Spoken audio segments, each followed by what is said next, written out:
நீங்கள் ஆக்கப்பூர்வமான ஒரு மாற்றத்தை உருவாக்கி இங்கே தமிழகத்தை முன்னோடி மாநிலமாக்க விரும்புகிற ஒரு கட்சி. நீங்கள் போராடுகிற மாணவர்களை ஏன் அடிக்கிறீங்க? யார் உங்களுக்கு அந்த ரைட்ஸ் கொடுத்தது? பேட்ச் இல்லாம அடிக்கிற அளவுக்கு கோழைகளா நீங்க? நான் கேட்கிறேன். நான் அதாவது வன்னியரசு தோழரை தவிர மீது 7 தலித் அமைச்சர்கள் என்னைக்காவது தலித் பிரச்சனை பத்தி பேசியிருக்காங்க? முதல்ல அமைச்சர் ராஜ்மோகன் தலித்தா நான் தலித்தானே எங்களுக்கு தெரியாது. எழும்பூர் தொகுதியில் நின்னதுக்கு அப்புறம் தான் எங்களுக்கே தெரியும் ஓகே ஒரு தலித். ஏன்னா ஒரு ஆக்டிவிஸ்டா ஒரு யூடியூபரா இருந்து எந்த தலித் பிரச்சனைகளுக்கும் குரல் கொடுக்காதவர் தான் அவர். பாபா சாஹேப் அம்பேத்கர் உங்களுடைய கொள்கை தலைவர் தானே. பாபா சாஹேப் அம்பேத்கர் கொள்கை தலைவராக இருக்கிறப்போ அவருடைய சிலையை ஏன் திறக்கக்கூடாது? நீங்களே போய் திறந்து வைக்கலாமே. அரசியல் அறிவு இல்லாமல் இருக்கிறாங்க, குறிப்பாக தற்குறிகள் அப்படின்னு நிறைய விஷயங்கள் இருக்குன்னு வச்சுங்களேன். இதில் எனக்கு நிறைய முரண்பாடு இருக்குது. நம்ம அவங்களை எப்படி சரியாக அரசியல் படுத்தி வளர்த்தெடுக்கிறோம் அப்படின்றது தான் ரொம்ப முக்கியமானதாக நான் வந்து பார்க்குறேன்.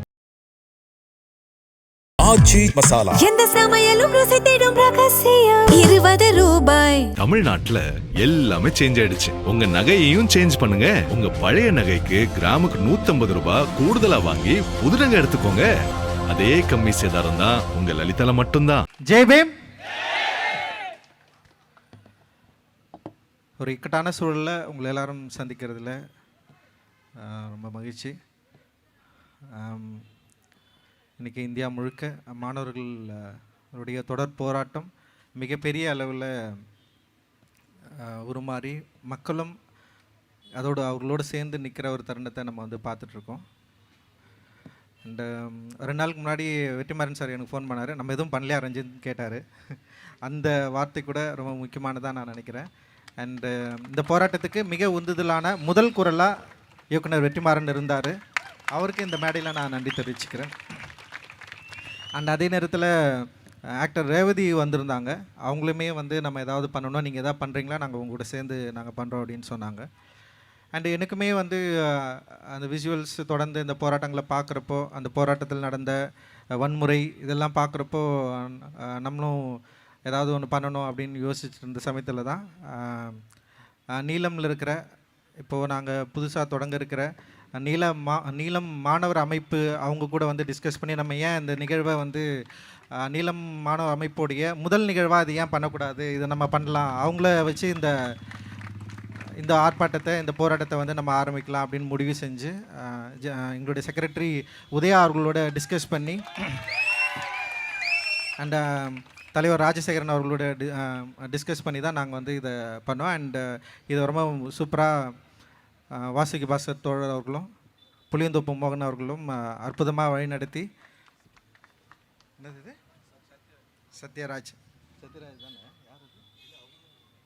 ஆமாம். ஸோ வழிநடத்தி ஒரு மிகப்பெரிய ஒரு வெற்றியாக அந்த போராட்டம் நடந்துகிட்ருக்கு. அண்டு இந்த போராட்டத்துக்கு அழைச்சி நிறைய பேரை வந்து நாங்கள் பெருசாக அழைக்கல, வெறும் மெசேஜ் மட்டும் தான் பண்ணேன். அந்த மெசேஜை கேட்டு நடிகர் சத்யராஜ் அவர்கள் வந்து ஒரு காணொலி நமக்காக வந்து ஒரு வீடியோ எடுத்து நமக்காக போட்டு அதன் மூலமாக அவர் வந்து சப்போர்ட் பண்ணார்.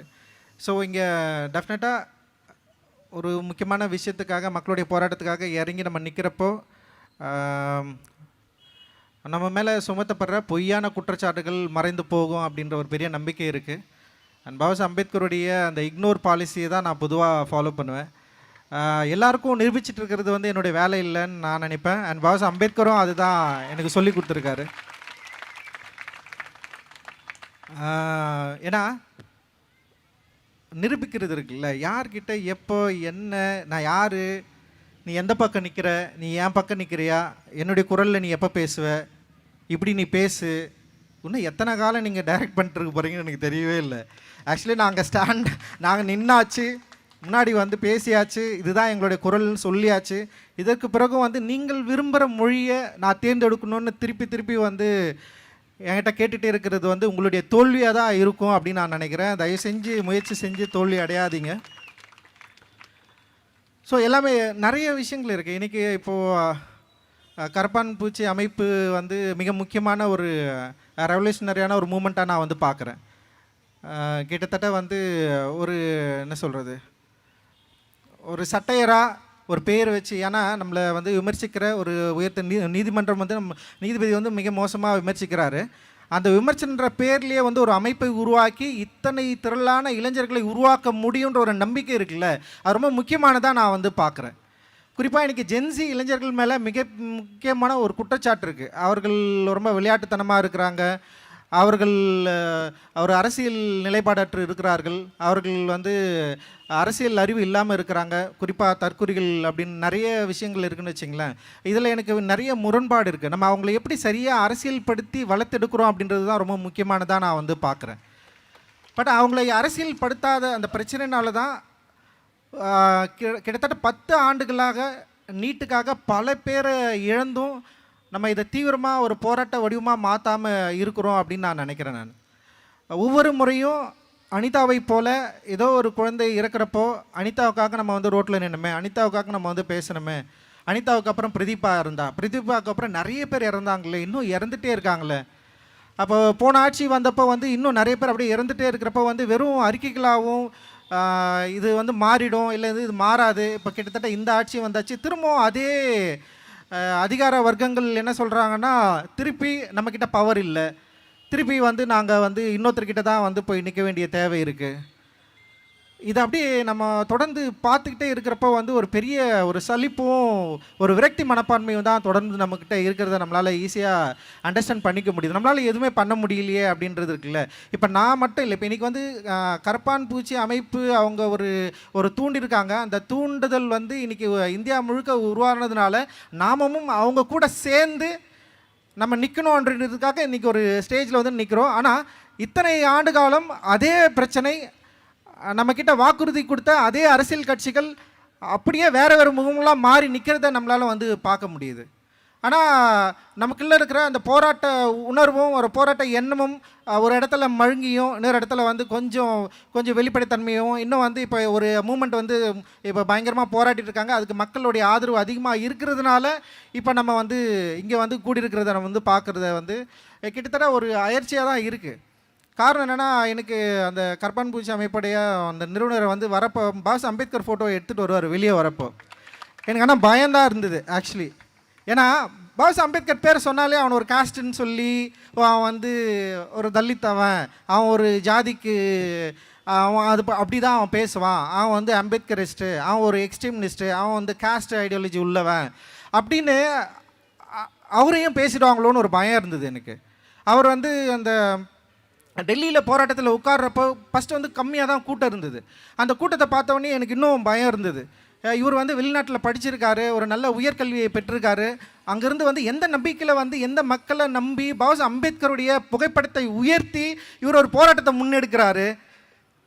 இவர் முழங்குகிற அந்த ஜெய்பீம் உண்மையிலேயே இந்தியாவுக்கான ஒரு முழக்கமாக இருக்குன்னு எனக்கு தெரியும். இங்கே இருக்கிற மக்களுக்கு தெரியுமா? உண்மையிலேயே இங்கே இருக்கிற மக்கள் அந்த ஜெய்பீம்ன்ற முழக்கத்தை எப்படி ஏற்றுக்கொண்டார்கள் ஆரம்பத்தில்? இப்போ நான் வந்து ஆரம்பத்தில் ஜெய்பீம் அப்படின்னு சொல்கிறப்போ எள்ளி நகையாடவர்கள் நிறைய பேர், குறிப்பாக இங்கே இருக்கிற முற்போக்கு அமைப்புகளே ஜெய்பீம்ன்ற வார்த்தையை ரொம்ப கிண்டலாக பேசினாங்க. அது ஒரு வடமொழி சொல்லுன்னு கூட சொன்னாங்க. இன்றைக்கி கூட ஒருத்தர் எழுதியிருந்தார், அம்பேத்கர் வாழ்கன்னு பேசு, ஏன் ஜெய்பீம்னு சொல்கிறேன். இன்னும் அந்த பயம் இருக்குல்ல, அந்த பதட்டம் இருக்குல்ல, யார் இதை முன்னிட்டு நிறுத்துறது? ஒரு தலித் வந்து ஜெய்பீம் என்ற வார்த்தையோடு முன்னெடுத்து நிறுத்துறது இந்த போராட்டத்தை வந்து வெற்றிகரமாக செயல்பட வைக்குமான்ற பயம் எனக்கு அடிப்படையில் உருவாச்சு. இப்போ இது பேசுகிறது கூட என்ன நினைப்பாங்கன்னா, உடனே வந்து இது ஒரு காஸ்ட் ஐடியாலஜியில் நான் திருப்புறேன் அப்படின்னு கிடையாது. இங்கே அடிப்படையிலிருந்து இது சரி செய்ய வேண்டிய தேவை இருக்குது நமக்கு. புரட்சியாளர் பாபாசாஹேப் அம்பேத்கர் இந்த இந்தியாவை ஒட்டுமொத்த இந்தியாவாக எல்லாருக்குமான இந்தியாவாக கனவு கண்டவர். அவர் எப்படி ஒரு சாதிக்கான ஒரு குறிப்பிட்ட ஒரு அமைப்புக்கான தலைவராக இருக்க முடியும்? அந்த ஜெய்பீம் என்ற ஒரு சொல் எப்படி வந்து ஒரு சாதிக்கான ஒரு அடையாளமாக மாறிட முடியும்? ஆனால் அடையாளமாக மாறி இருக்கிறது யார், மாற்றுறது யார்? நான் சொல்கிறதுனால, நான் எங்கேருந்து வந்ததுனால அந்த வார்த்தை ஒரு சாதிக்கான அடையாளமாக மாறி போயிருக்கு. அந்த பயம் அந்த சகோதரர் சொல்கிறப்போ அவரை பாஸ் அம்பேத்கர் புத்தகத்தை ஏந்தி வரப்போ எனக்கு இருந்தது. ஆனால் இன்றைக்கி அந்த பயம் நீங்கியிருக்கு. அந்த பயம் நீங்கி திரளான யங்ஸ்டர்ஸ் எவ்வளோ பேர் பயங்கரமாக படித்தவங்கலேருந்து சின்ன பசங்கள்லேருந்து அவ்வளோ பேர் அந்த மூமெண்ட்டுக்கு வந்து சப்போர்ட் பண்ணி போராடுறது. குறிப்பாக எல்லா இந்தியாவில் எல்லா மட்டங்களிலும் வந்து போராட்டம் தீவிரம் அடைஞ்சிருக்கு. அவருடைய உறுதியான நிலைப்பாடு இன்றைக்கி வந்து நிருபர்கள் அவர்கிட்ட கேள்வி கேட்குறப்ப வந்து ஏன் மற்ற அரசியல் கட்சிகள் எங்களுக்கு சப்போர்ட் பண்ணக்கூடாதுன்னு கேட்குறாரு அவர். அந்த அரசியல் கட்சிகளுக்காக தான் நான் போராடுறேன், அப்போ ஒரு நிருபர் கேட்குறாங்க, நீங்கள் வந்து போராடுறீங்க, ஆனால் நிறைய அரசியல் கட்சிகள் உங்களை இன்ஃப்ளூயன்ஸ் பண்ணி அவங்களுடைய கொள்கை திட்டங்களை செயல்படுத்துவதற்கு உங்களை பயன்படுத்திக்கிறாங்களேன்னு சொல்கிறப்ப பயங்கரமான கோபம் வருது அவருக்கு. ஏன் அவங்க எங்கள் கூட நிற்கக்கூடாது? அவர்களுக்காக தான் நாங்கள் போராடுறோம். ஸோ இந்த போராட்டம் அப்படின்றது வந்து அவருக்காக மட்டும் இல்லை, இந்த ஒட்டுமொத்த இந்தியாவுக்குமானது. அது ஜெய்பம்ன்ற முழக்கத்திலேருந்து உருவாகிறப்போ உண்மையிலேயே பெரிய ஒரு நம்பிக்கை பிறக்குது. அந்த நம்பிக்கை இந்தியா முழுக்க வந்து உருவாக வேண்டிய தேவை இருக்குது. இன்னைக்கு பாசிச பாஜக பயப்படுற ஒரே ஆள் பாபா சாஹேப் அம்பேத்கர் மட்டும்தான், வேற யாருமே கிடையாது. பாஜக அம்பேத்கரை பார்த்து பயப்படுகிறது, பிரச்சனை பாபா சாஹேப் பார்த்து பயப்படுது. அதாவது எப்படியாவது அவரை வந்து என்ன பண்ணுது, கேப்சர் பண்ண ட்ரை பண்ணுறான். பல கட்டுக்கதைகளை உருவாக்குறான். பாபா சாஹேப் அம்பேத்கருக்கு சிலையை உருவாக்குறான், இல்லை தலித்துகளுக்கு வந்து அதிகாரத்தில் பங்கு கொடுக்கறது. ஸோ இதனாலலாம் தலித்துகள் இல்லை வந்து பாபா சாஹேப் அம்பேத்கர்வாதிகள் வந்து அதை நம்பி போயிடுவாங்களன்னா கிடையாது. ஸோ புரட்சிக்கான ஒரு வடிவமாக பாபா சாஹேப் அம்பேத்கர் மாறி இருக்கிறது. குறிப்பாக சிஜேபி அமைப்பினர் அந்த ஸ்லோகனை ஒவ்வொரு முறையும் சொல்கிறப்பவும் அது கூட சேர்ந்து எண்ணற்ற மக்கள் தங்களுடைய சாதியை மறந்து மதத்தை மறந்து பாபா சாஹேப் அம்பேத்கர் முழக்கத்தை முழங்குறப்போ உண்மையிலேயே எனக்கு இந்தியன்ற பெருமை இப்போதான் கிடைக்குது. I never felt being Indian. நான் என்னைக்குமே நான் இந்தியனா உணர்ந்ததே கிடையாது. என் ஊருக்காரனா நான் உணர்ந்ததே கிடையாது. நான் ஒரு தமிழனா என்னால் ஃபீல் பண்ணதே கிடையாது, பண்ண முடிஞ்சதே கிடையாது என்னால். ஒவ்வொரு முறையும் நான் வந்து ரிஜெக்ட் பண்ணப்பட்டிருக்கேன், நிராகரிக்கப்பட்டிருக்கிறேன் சாதியின் பேரால். ஸ்கூலில் டீச்சர்கிட்ட வந்து நெருங்குறப்போ இருக்கிற பதட்டம் இருக்கும்ல, அந்த பதட்டத்தை வந்து என்னுடைய சக நண்பன் அனுபவிச்சதே கிடையாது. அப்போது இதை நான் வந்து ஓவர் கம் பண்ணி வரத்துக்கே இவ்வளோ நாள் ஆச்சு. கிட்டத்தட்ட ஒரு 43 வயது இருக்குது எனக்கு. இன்னைக்கு வரைக்கும் எனக்கு அந்த பிரச்சனை தொடர்ந்துகிட்டே இருக்குது. ஒவ்வொருத்தரையும் பார்க்குறப்ப இவன் எதனால் இப்படி இருக்கான், இவனுக்கு என்ன பிரச்சனை இருக்கும், அவன் வந்து அம்பேத்கர் புக்கு வச்சுருக்கானே, அவனை ஏதாவது ஜாதின்னு சொல்கிறானுங்களோ, அவனை வந்து காலி பண்ணுறானுங்களோ, அவ்வளோ பயம். ஸோ அந்த பயம் நீங்கிய ஒரு பொழுதாக, அந்த பயம் நீங்கிய ஒரு காலமாக, அந்த பயம் நீங்கி நானும் இந்தியன் தான், நானும் உங்களோடு நிற்கிறேன், நானும் வந்து உங்களில் ஒருவன் தான், நீங்களும் நானும் ஒன்று தான், நம்ம எல்லோரும் சேர்ந்து இங்கே இருக்கிற அநீதிக்கு எதிராக போராட வேண்டும் அப்படின்றது இருக்குல்ல, அந்த ஃபீலிங் இருக்குல்ல, ஃபர்ஸ்ட் டைமாக எனக்கு கிடச்சிருக்கு இன்றைக்கி. ஆக்சுவலி அது வந்து ரொம்ப முக்கியமானதாக நான் வந்து பார்க்குறேன். அது சிஜேபியுடைய போராட்டத்தின் வடிவத்தின் மூலமாக இங்கே இருக்கிற யங்ஸ்டர்ஸ் இந்த கல்வி அமைப்பில் இருக்கிற இன்இக்வாலிட்டியை ஃபர்ஸ்ட் டைமாக வந்து ஃபீல் பண்ணியிருக்கான். நான்லாம் வந்து எப்போவே ஃபீல் பண்ணிட்டேன், இந்த கல்வி எனக்கு ஏன் வந்து ஈக்குவலாக இல்லை, ஈவன் வந்து ப்ரைவேசேஷனே எனக்கு ஈக்குவலாக இல்லை, எதுவுமே என்னை வந்து சமமாக பார்த்ததே இல்லை, இங்கே இருக்கிற மக்களை சமமாக பார்த்ததே இல்லை, பொருளாதார ரீதியாகவும் மத ரீதியாகவும் சாதி ரீதியாகவும் வந்து இங்கே வந்து ஒரு மேல் பள்ளமாக தான் இன்றைக்கி இருந்துகிட்டே இருக்குது. ஈக்குவாலிட்டியே இல்லை இங்கே. இப்போ தான் இங்கே இருக்கிற யங்ஸ்டர்ஸ் நீட்டில் நடந்த முறைகேடுகளுக்கு எதிராக போராட ஆரம்பித்திருக்கிறார்கள். அந்த முறைகேடுகளுக்கு எதிராக போராட ஆரம்பிக்கிறப்போ பாபா சாஹேப் அப்படின்றவருடைய வடிவத்தை முன்னிறுத்து போராடுகிறார்கள். அந்த வடிவம் இங்கே இருக்கிற இன்இக்வாலிட்டியை கேள்வி கேட்ட வடிவம். ஸோ அந்த இன்இக்வாலிட்டியை புரிந்து கொள்ளக்கூடிய ஒரு ஸ்பேஸ் இன்றைக்கி உருவாகிருக்கிறதா நான் வந்து பார்க்குறேன். நாம் இதை பயன்படுத்திக்கிட்டு இந்த ஸ்பேஸை இங்கே இருக்கிற இன்இக்வாலிட்டியை எப்படி நம்ம பிரேக் பண்ணலாம். நீட்டில் எப்படி இன்இக்வாலிட்டி இருக்குது, ரொம்ப அநியாயமான ஒரு மோசமான ஒரு முறை தான் நீட் முறை. ரொம்ப ரொம்ப கொடுமையானது. இப்போ நீங்கள் சாதி அடிப்படையில் இடஒதுக்கீடை பற்றி நிறைய பேர் விமர்சனம் பண்ணுவாங்க. கம்மியான மார்க் எடுத்துகிட்டு அவனை வந்து உள்ளே வந்துடுறான், நாங்கள் வந்து நிறைய மார்க் எடுத்துகிட்டு எங்களுக்கு சீட்டு கிடைக்கல, நாங்கள் வெளியே இருக்கிறோம் அப்படின்னு சொல்கிறாங்களா. நீட் ரொம்ப கம்மியான மார்க் எடுத்து உள்ளே போனவன் தான் எக்கச்சக்கம். அது உங்களுக்கு தெரியுமா தெரியாதா? அது இதை எதிர்த்து நீங்கள் ஏன் கேள்வியே கேட்கல? 120 மார்க் எடுத்தவன் இன்னைக்கு வந்து டாக்டராக படிச்சுட்டு இருக்கிறான் பணம் இருக்கிறதுனால. யாராவது கேள்வி கேட்டிங்களா? இங்கே இருக்கிற மாணவர்கள் தலித்துகள் வந்து ரிசர்வேஷன் மூலமாக படிக்கிறாங்க அப்படின்றத காலங்காலமாக சொல்லிகிட்டே இருக்கிறீங்கள. நேற்று கூட ஒரு தோழர் வந்து பேசினார், தமிழகத்தில் வந்து இடஒதுக்கீடு இருந்ததுனால தான் மலமல்லர்கள் கூட வந்து இங்கே வந்து டாக்டராக படிக்க முடிஞ்சதெல்லாம் சொன்னார். நீ டாக்டரானதை பற்றி எப்போ பேச போகிற? மலம் அல்லவன் டாக்டரானதை பற்றி நீ பேசுகிறல்ல.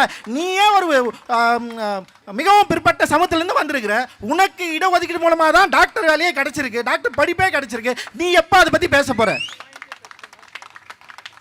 ஒவ்வொரு முறையும் தலித்துகள் தான் இடஒதுக்கீடு மூலமாக உள்ள வந்துட்டான். எவ்வளோ மோசமான ஒரு குற்றச்சாட்டு, ரொம்ப கவலையாக இருக்குது.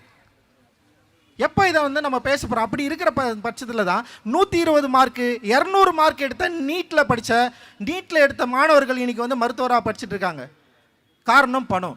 அப்போ மிக குறைந்த மதிப்பெண் பெற்று பண வசதி இருந்தால் நீட்டில் கல்வி கற்க முடியுன்ற ஒரு அநியாயத்தை செய்கிறப்போ நம்ம ஏன் அதை தட்டி கேட்கல? ஏன்னா இங்கே வந்து வர்க்க ரீதியான அந்த இன்இக்வாலிட்டியை வந்து நம்ம சரியாக அண்டர்ஸ்டாண்ட் பண்ணிக்கவே இல்லை. ஸோ இவ்வளவு முரண்கள் இருக்குது. இன்றைக்கி மாணவர்கள் இதை சரியாக புரிஞ்சுக்கிட்டு இந்த நீட்டுக்கு எதிராக போராட ஆரம்பிச்சிருக்கிறத நான் முழு மனதோட வரவேற்கிறேன். அதே நேரத்தில் நீட்டை ஒழிக்கணுன்றது வந்து தமிழகத்திலிருந்து இருந்த மிக முக்கியமான குரல், தமிழ்நாட்டிலிருந்து இருந்த மிக முக்கியமான குரல். அந்த குரலை இந்தியா முழுக்க பரப்ப வேண்டிய தேவை நமக்கு இருக்குது. இதை நம்ம அவங்கக்கிட்ட சொல்ல வேண்டியது இருக்குது. இன்றைக்கி ரேவதி மேம் கேட்குறப்ப கூட வந்து எனக்கு இந்த போராட்டத்தில் வரதில் எனக்கு விருப்பம் தான், ஆனால் நீட்டு ஏன் வேணான்றீங்கன்னு கேட்டாங்க. நான் சொன்னேன், நீட் அடிப்படையில் வந்து ரொம்ப அநியாயமானது, சமத்துவத்துக்கு எதிரானது. ஸோ நம்ம அது வந்து முற்றிலும் ஒழிக்கப்பட வேண்டிய ஒரு கல்வி அமைப்பு முறை அப்படின்னு சொன்னோடனே அவங்க கொஞ்சம் ரியலைஸ் பண்ணாங்க.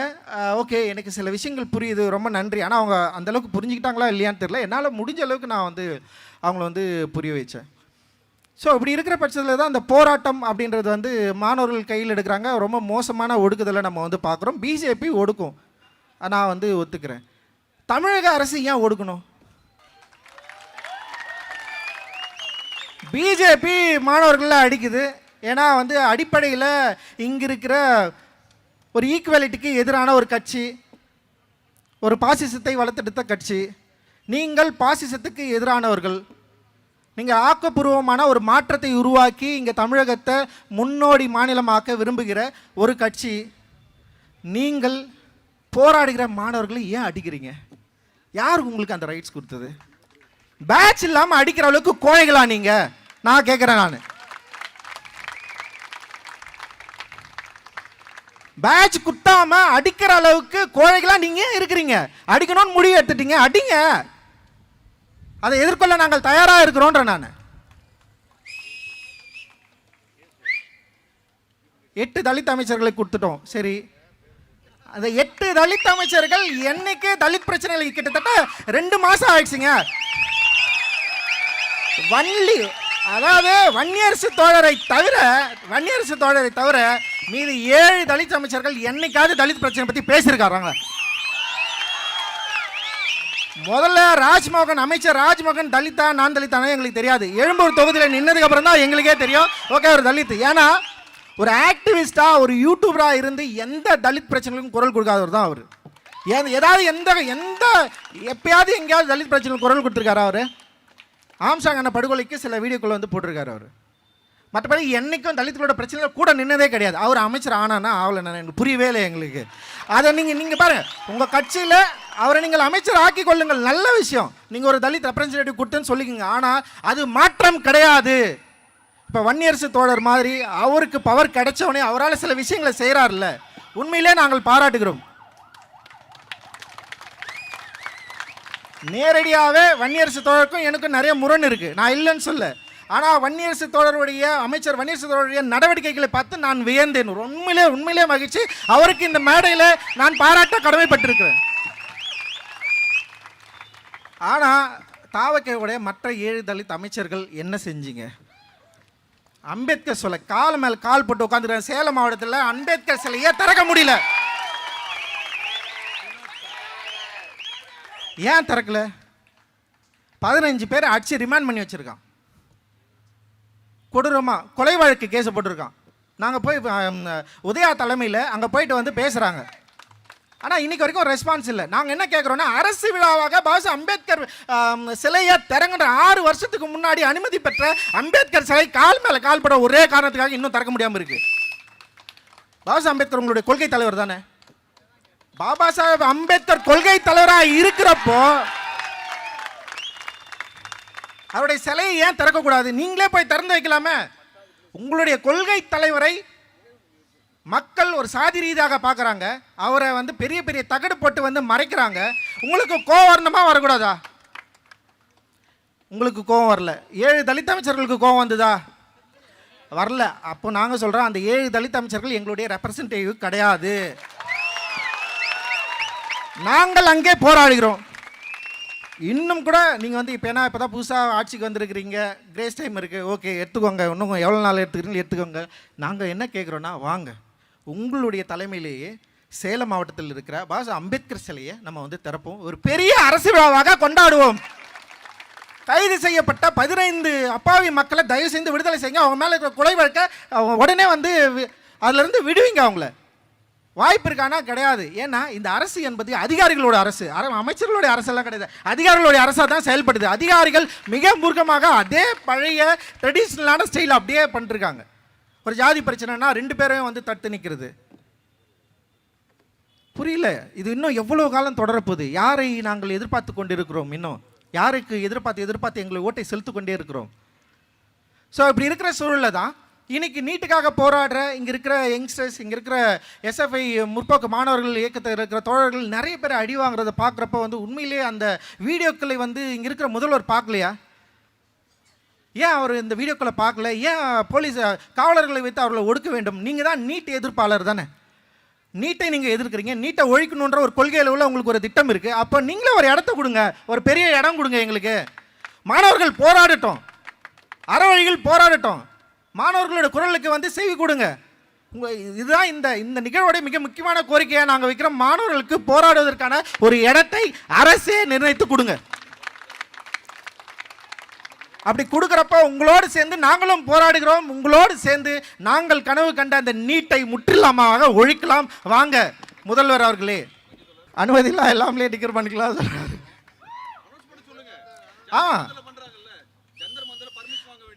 இதுதான் எங்களுடைய முக்கியமான கோரிக்கை, மாணவர்களுடைய போராட்டம். ஏன்னா இங்கே வந்து பாலன் இல்லத்தில் கம்யூனிஸ்ட் அலுவலகத்தில் வந்து அந்த சிஜேபி அமைப்பினர் வந்து கிட்டத்தட்ட ஒரு 5 நாளாக, எத்தனை நாளாக தெரியல, 4 நாளாக போராடிட்டு இருக்காங்க. நேற்று நிறைய க்ரௌட் இருந்தது, நான் பார்த்தேன். நிறைய யங்ஸ்டர்ஸ் எல்லாம் புது முகங்கள் பாட்டு பாடுறாங்க. அந்த போராட்டத்தை வந்து அற்புதமாக வந்து டெவலப் பண்ணுறாங்க. எனக்கு மக்களுக்கு வந்து நிறைய செய்திகளை சொல்கிறாங்க. அவங்களுடைய போராட்டத்தின் மூலமாக, அந்த ஒரு அறவழியில் போராடுறது மூலமாக நிறைய யங்ஸ்டர்ஸ் வந்து அங்கே சேரதை நம்மளால் வந்து பார்க்க முடியுது.